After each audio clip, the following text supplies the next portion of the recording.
La lapidation. Lapidation. Moi, je serais dans un pays musulman, je dis oui. Pays musulman. Bah oui, c'est une loi divine. C'est une loi divine. Couper la main à un voleur, je suis d'accord. Je suis d'accord. C'est pas divine, c'est une loi. Non, elle est loi divine. C'est une loi divine. Mais les lois, elles doivent être divines ou elles doivent être contrôlées par les hommes? Attendez, moi je parle dans un pays musulman. Ouais, d'accord. Dans un pays Mais si la France devenait un pays musulman, par exemple, Roubaix, vous êtes en passe de devenir majoritaire. Si la France devenait majoritairement musulmane, la loi divine s'appliquerait? Moi, je serais un partisan, effectivement, de dire que si demain la France devient musulmane, bah, effectivement, c'est la charia qui devrait prendre le truc. Et alors, juste un truc, là vous me faites peur. c'est vrai? Non, non, faut pas avoir peur. Avant là, je me rappelle, il y a 20 ans, sur rue Polonceau ici, on barrait seulement que la rue Polonceau. Mais maintenant, ça barre la rue des Poissonniers et la petite ruelle qui est là-bas. Donc ça s'agrandit. Ces valeurs que vous avez conquises de longues luttes, hein, êtes-vous prêt à les défendre?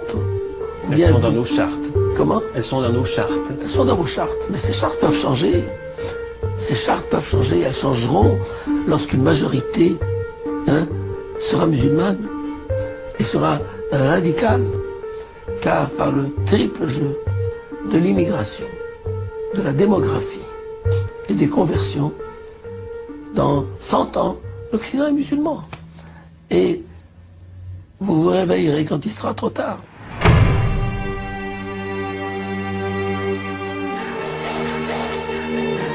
Il y a un problème majeur aujourd'hui qui se pose, qui est l'islam. Quel est cet islam? Est-ce qu'on peut franciser l'islam ou est-ce que, comme certains le désirent, on va islamiser la France? C'est ça la vraie question. Et l'État est complice d'une véritable, il faut le dire, islamisation de notre pays. Il est de bon ton d'être ouvert à tout le monde, à tous les courants. Et alors avec ça, on avale des couleuvres. Des parents musulmans ont fait pression pour instaurer des menus spécifiques sans viande jugée impure. Bref, le principe de laïcité à l'école est malmené. Il y a des revendications politico-religieuses permanentes qui sont portées, encore une fois, non pas par des musulmans à titre individuel, mais par des groupes dont la volonté est d'appliquer la charia. Les lois d'Allah passent devant les lois de la République. On en vient en Grande-Bretagne à ce documentaire de la BBC qui secoue le pays tout entier. Des milliers d'enfants d'écoles confessionnelles apprennent comment appliquer les châtiments corporels contenus dans la charia. Un voleur aura la main coupée pour un premier crime et le pied tranché pour un deuxième crime. Les enfants apprennent aussi comment tuer les morts. Mais où va-t-on? Mais c'est un retour à la barbarie. En Allemagne, le maire d'une ville près de Hambourg a installé 3 haut-parleurs sur le minaret de la mosquée pour l'appel à la prière. Ici, on est en Allemagne. Il faut s'intégrer dans la culture, les traditions allemandes, et l'appel du muezzin n'en fait pas partie. Dans des cantines publiques laïques et républicaines, on a supprimé le porc à la demande d'un certain nombre de groupements politico-religieux. Les cantines scolaires sont devenues un enjeu. Les pétitions de parents d'élèves souhaitant l'instauration de menus spéciaux se multiplient, à tel point qu'à la rentrée prochaine, c'est la ville de Lyon qui va instaurer des repas sans viande. Il y a de plus en plus de territoires, de rues, où on s'aperçoit qu'il y a des musulmans qui prient au milieu de la rue, en violation totale du principe de laïcité dans la sphère publique. La ilaha illallah. Parce qu'il n'y a pas de place. Moi, je ne peux pas prier chez moi. Je préfère prier dans la rue avec les gens pour gagner plus de hasanat. Parce que si je prie chez moi, il y a moins de hasanat. Si on arrive à intégrer ces populations, à éviter le communautarisme, à éviter la création, au nom du multiculturalisme, de zones qui sont monoculturelles, où en fait on instaure tout à coup, peu à peu, une loi parallèle, la menace, on arrivera à la conjurer. Si nous ne parvenons pas à faire cela, nous risquons une sorte de guerre civile larvée sur les décennies à venir. C'est ça l'enjeu. C'est quand même la civilisation européenne qui est en cause.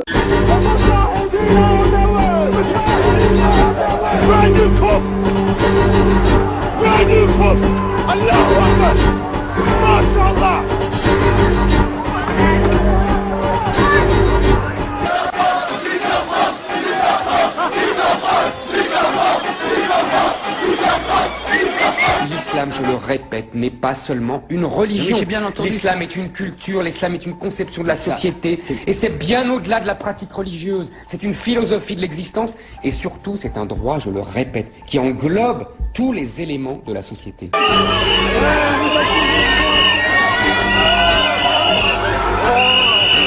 Run!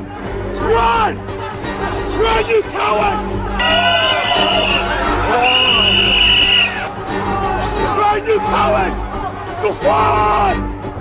وعما قريب إن شاء الله ستفتح روما كما فتحت القسطنطينية. هو أهم كلمة أن عدد المسلمين في أوروبا الآن من 25 ل 30 مليون. هذا الرقم له دلالات كبيرة ومعاني كبيرة. من 25 ل 30 مليون مسلم يقيمون في أوروبا. تمام. المسلمين هم اللي بيخلفوا أوروبا ما بتخلفش. مما يعني أن خلال 20 سنة هيكون المسلمية غالبية ممكن تكون لها تأثير غير عادي في التحكم في القرار وفي صنع القرار.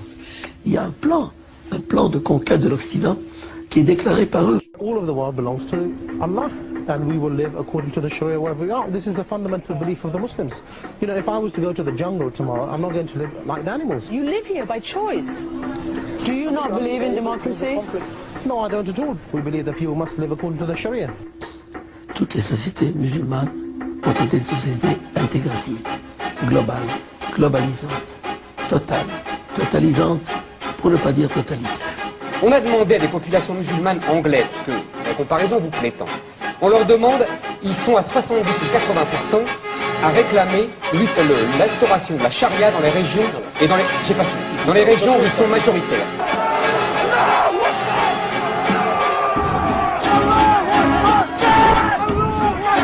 C'est un retour à la barbarie. Recaler les Jack, John ou Autrari, bienvenue au petit Mohamed. C'est le prénom masculin le plus donné au Royaume-Uni en 2009. L'année dernière, 7549 petits garçons ont été appelés Mohamed ou l'une de ses 12 déclinaisons comme Muhammad par exemple. Ouvrons les yeux et réagissons, je le crois, avant que notre nation en soit gravement perturbée et même peut-être notre civilisation.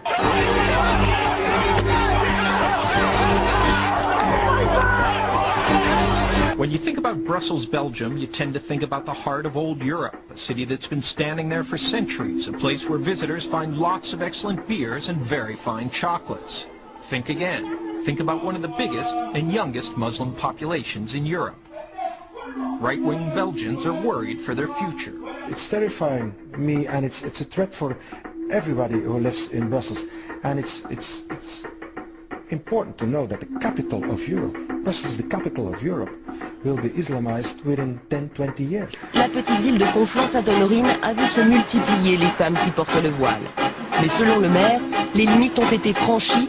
Il se dit prêt à prendre un arrêté municipal. Pour moi, c'est une image insupportable. Pourtant, on parle de la tolérance, par exemple, pour l'islam. Mais la tolérance pour l'islam, c'est que vous êtes toléré comme citoyen de deuxième zone.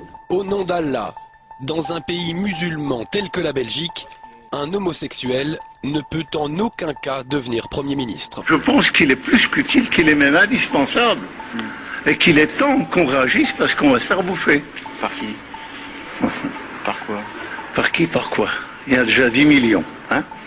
Mais il faut bien réfléchir. Quand un musulman me dit l'islam est la religion de la tolérance, je lui réponds, parmi les 57 pays musulmans de la planète, cite-moi un seul, où la liberté religieuse existe. Oscar Freitinger, David Boubaker nous dit l'islam est parfaitement compatible avec la démocratie. Ce qui vous a convaincu? Non. Non, parce que ce qui se passe dans toute l'Europe actuellement me montre le contraire. En Allemagne, une femme battue voulait divorcer, elle est marocaine comme son mari. La juge a refusé en s'appuyant non pas sur la Constitution mais sur le Coran. On a toujours à l'esprit de se dire où ça va aller, jusqu'à où surtout. Dans les entreprises, ils réclament sans cesse des salles de prière, ils réclament sans cesse le port du voile, l'autorisation de jours fériés qui sont des jours fériés musulmans pas les jours fériés du calendrier classique. Ils réclament également qu'il n'y ait plus d'alcool dans les restaurants d'entreprise, qu'il n'y ait plus de porc. Donc petit à petit, par des actions de cette nature, ils font un travail de sape régulier. Mais ça peut aller plus loin, c'est que de véritables réseaux parallèles se mettent en place. C'est-à-dire qu'ils vont jusqu'à contrôler le recrutement dans certaines entreprises.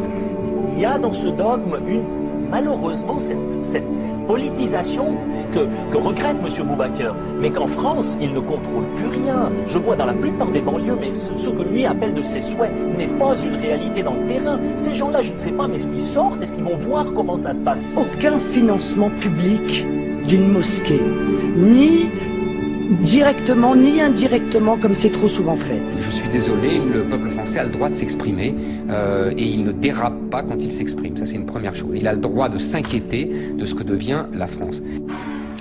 En France, l'islam est la première religion dans les prisons. 60% des 60 000 détenus sont musulmans.